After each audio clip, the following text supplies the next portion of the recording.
अल्लाह भी राजी और रसूलुल्लाह भी राजी और तुम्हारा जलसा भी कामयाब। मगर जैसे तेरी दाल भात वैसी मेरी फातिहा। मौलाना भी कमेटी वालों का 10-10 मरतबा नाम लेगा ताकि नजराने में कमी ना हो जाए और कमेटी वाले भूल जाएंगे बड़ा प्यारा मौलाना आया। जरा सोचने की बात है। जलसे की नीयत मत बदला करो। बैठ जाओ बेटा। जलसे की नीयत मत बदला करो। जिस नीयत, अच्छा ईमानदारी से बता कौन उड़ाएगा ये? सब देख रहे हैं ना ये सारी चीजें। अगर एक इमाम अगर पूरे गांव को सुधारे, मान लो सुधारे, तो इमाम को तीसरे दिन निकलना पड़ेगा। एक इमाम किस किस की बेटी को दुपट्टा उड़ाएगा और मां बाप सिर्फ अपनी अपनी बेटियों को उड़ा ले, अपनी अपनी बेटियों को। और उसका दरवाजा बताऊं कहां से शुरू करना है? नबी ने फरमाया, हदीस, मैंने कहा ना बातें इंशाअल्लाह अल्लाह मुझे तौफीक देगा तो हदीस पे ला के रखूंगा। हालांकि इतना इल्म तो नहीं है, दुआ करो अल्लाह गुरूर और तकब्बुर से मुझे बचाए। नबी ने फरमाया ना, उतलुबुल इल्म मिनल महदी इलल लहद। इल्म हासिल करो मां की गोद से कहां तक? कब्र तक। कब्र तक। उसका दरवाजा जो है कहां से, जहां से खुला था वहीं से बंद करना पड़ेगा। कहां से बंद करना पड़ेगा? जो हमारी और आपकी बेटियां हैं ना, अब मैं तुम्हें क्या कहूं, मेरी और आप इस्लामी रिश्ते की, वो मेरी भी तो बहन हुई। कभी कभी तो हमें शर्म आती है यार, हम मुसलमान की बेटियों को इतना कह रहे हैं, इतना कह रहे हैं, इतना कह रहे हैं। मगर जो डॉक्टर होता है ना, वो चीरता, कहीं मैल पड़ जाता, मैल पड़ जाता तो उसको संभाल के रखता। नहीं, डॉक्टर चीरता।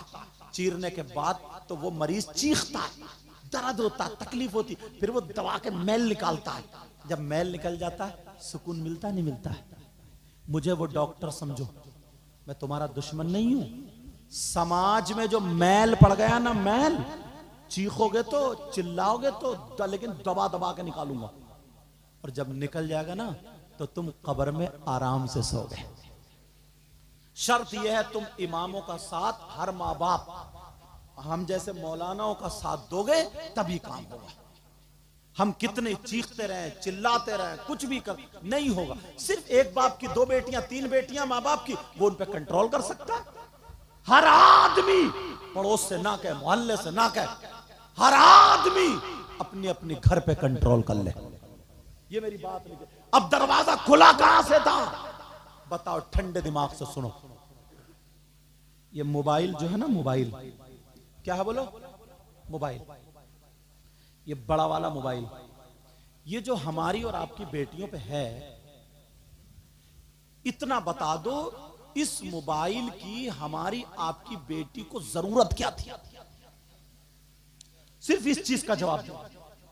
अगर किसी की बेटी पढ़ रही है, मान लो किसी की बेटी पढ़ रही है, तो वो उसमें नेट से या अपना मटेरियल, इंग्लिश, मैथ, ग्रामर जो भी सीख रही है वो रख रही है, उसे अपनी जरूरत है, लैपटॉप रख रही है, कोई बात नहीं। मगर आम तरीके की बात कर रहा हूं, जो हमारी आपकी बेटियों पे जो मोबाइल है, मोबाइल 3 या 4 चीजों के लिए होता है। या तो किसी से बात करने के लिए, मेन चीज तो यही है मोबाइल। तो हमारी और तुम्हारी बेटी का कौन सा ऐसा रिश्तेदार है जो तुमने अलग से मोबाइल लेके दे दिया? इतना बता दो। अल्लाह के बंदो, ठंडे दिमाग से नौजवानों तुम सोचो, उस पे यूट्यूब खोलेगी तो यूट्यूब खोलते ही आप जानते कितनी कितनी गंदी गंदी बातें निकल के आती हैं। और अब तो लोगों ने गालियों को अपना कमाई का जरिया बना लिया। 2-4 लड़के इकट्ठे हुए, छोटी छोटी क्लिप, हंसी मजाक की गंदी गंदी बातें, उल्टी उल्टी सीधी सीधी बातें, ऐसी गंदी चीजों का नाम ले, बिल्कुल खुली गाली है। बोलो है कि नहीं है? वो उसकी क्लिप बना बना करके वो यूट्यूबर बन गए।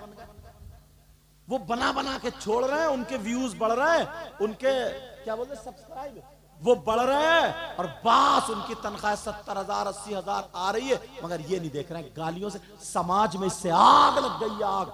छोटे छोटे बच्चे, 13-13 साल के बच्चे इतनी गंदी गंदी बातें जान गए हैं इस मोबाइल से, पुराने 60 साल के लोग नहीं जानते थे।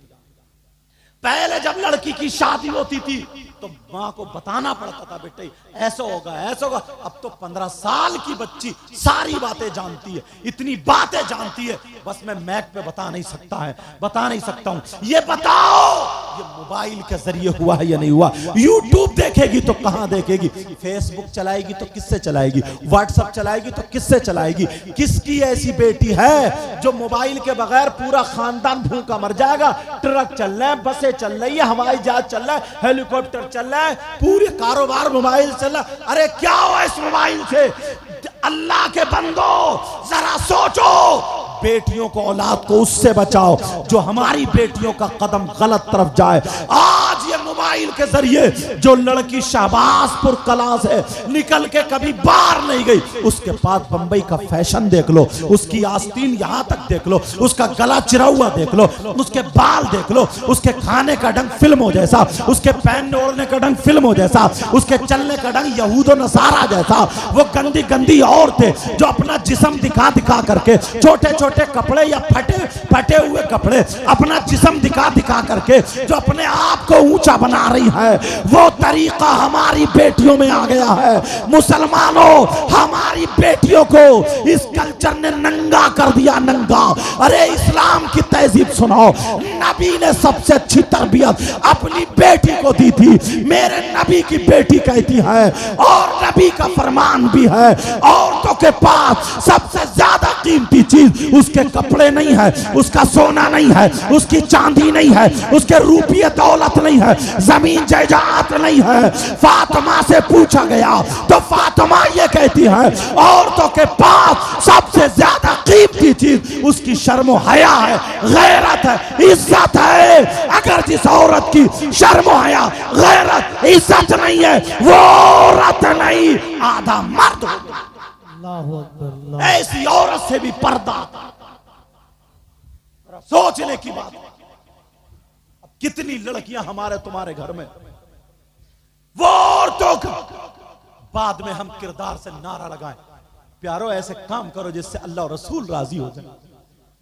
मैं चाहूं तो मैं करामत मौज सुना सुना के खुश कर सकता हूं, तुम भी नोट ला सकते हो, मगर मेरी आदत ही है, मैं चाहता हूं कि कुछ बातें तुम तक ऐसी पहुंच जाए कि कम से कम अब तुम्हारी बेटी जो गुम्फे निकाल के फैशनीले कपड़े पहन के अगर शादी में जाए तो तुम्हें मेरी तकरीर याद आ जाए। कोई बाप अगर गैरतमंद हो ये कह दे, बेटी मुसलमानों का ये शेवा नहीं है, यहूद नसारा का, तू मुसलमान के घर में पैदा हुई है, इंशाअल्लाह हम मर सकते हैं मगर नबी को कभी नाराज नहीं कर। सुभान अल्लाह, सुभान अल्लाह, जिंदाबाद जिंदाबाद। समझ रहे मेरी बात? समझ में आ रही है बेटा? बुरी तो नहीं लग रही है? मैं तुम्हारा इस्लामी रिश्ते का भाई हूं, मैं तुम्हें तकलीफ देना नहीं चाहता, तुम्हारी तकलीफ दूर करना चाहता हूं। तुम्हारी कुछ औरतों के, लड़कियों के जहन में ये बिठा रखा है, क्योंकि मोबाइल में देख रही हैं, वो कह रही हैं अरे इस्लाम में बहुत बड़ी बंदिश है, बहुत बड़ी पाबंदी है, बुर्का ओढ़ो, मुंह ढके रहो, इस्लाम में तो औरतों का कोई हक ही नहीं है, बेचारी को फांस के रख दिया, मार के रख दिया, दबा के रख दिया, कुचल के रख दिया। बोलो होता नहीं होता ही? 24 घंटे पर्दे। सुन ले 2 जुमले, वो भी बहने मेरी, 2 जुमले सुन ले, 2 जुमलों में फैसला कर दूंगा इंशाअल्लाह, लेकिन तवज्जो से अपने घर जाकर के बच्चियों को बताना।